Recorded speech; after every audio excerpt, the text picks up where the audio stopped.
Mantuk adalah isim maf'ul yang artinya yang dibicarakan. Pengertiannya, mantuk adalah makna lahir yang tersurat yang tidak mengandung kemungkinan pengertian ke makna yang lain. Pembagian mantuk. Yang pertama, naus. Naus adalah lafaz yang memberikan sebuah pemahaman makna yang tidak mungkin diarahkan pada yang lainnya. Contohnya, penyifatan 10 dengan sempurna telah mematahkan kemungkinan 10 ini diartikan lain secara majas atau kiasan. Yang kedua, zahir.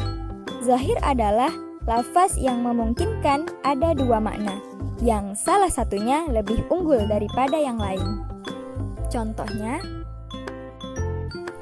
lafaz yadhurna mempunyai kemungkinan arti suci dengan terhentinya haid dan arti suci dengan mandi janabah dan wudhu. Tetapi dari kedua arti tersebut, kemungkinan arti yang kedua lebih jelas dan lebih umum digunakan. Jadi, kemungkinan arti kedualah yang disebut rojih atau diunggulkan. Yang ketiga, yaitu mu'awwal.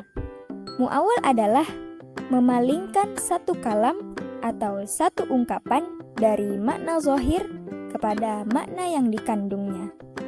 Contohnya, lafaz istawa ini kata Imam Malik tidak bisa dinalar manusia karena sudah tidak mungkin dimaknai dengan makna zahirnya atau asalnya, yaitu bertempat atau bersemayam. Pembahasan kedua, mafhum. Mafhum adalah makna yang ditunjukkan oleh lafaz berdasarkan pada pemahaman yang tersirat. Pembagian mafhum. Yang pertama, mafhum muwafaqah, yaitu makna yang hukumnya sesuai, sama, sepadan dengan mantuk.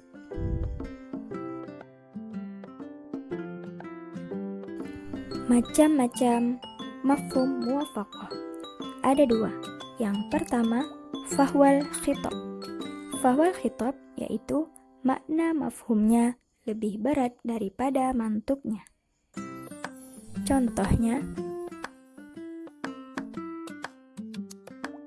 ayat ini mengharamkan perkataan yang tentunya akan menyakiti hati kedua orang tua. Maka dengan pemahaman perbandingan yang sepadan, perbuatan lain seperti mencaci maki, memukul lebih diharamkan lagi, walaupun tidak disebutkan dalam teks ayat. Yang kedua, lahnul khitab, yaitu apabila mafhum dan hukum mantuk sama nilainya atau seimbang. Contohnya adalah, ayat ini melarang memakan harta anak yatim, maka dengan pemahaman perbandingan yang sepadan atau sesuai, perbuatan lain seperti membakar, menyanyiakan, merusak, menterlantarkan harta anak yatim juga diharamkan. Pembagian mafhum yang kedua, yaitu mafhum mukhalafah. Mafhum mukhalafah adalah perbandingan yang terbalik atau makna yang hukumnya kebalikan dari mantuk.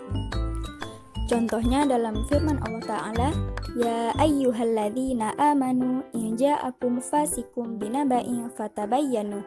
Hai orang-orang yang beriman, jika datang kepadamu orang fasik membawa suatu berita, maka periksalah dengan teliti. Ayat ini memerintahkan memeriksa dengan meneliti berita yang dibawa oleh orang fasik.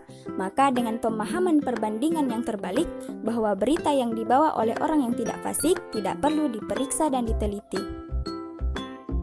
Macam-macam mafhum mukhalafah terbagi menjadi, yang pertama mafhum sifat, maknawiyah, yang kedua mafhum ghayah, maksimalitas, yang ketiga mafhum syarat, yang memperhatikan syaratnya, dan yang keempat mafhum hasr, pembatas.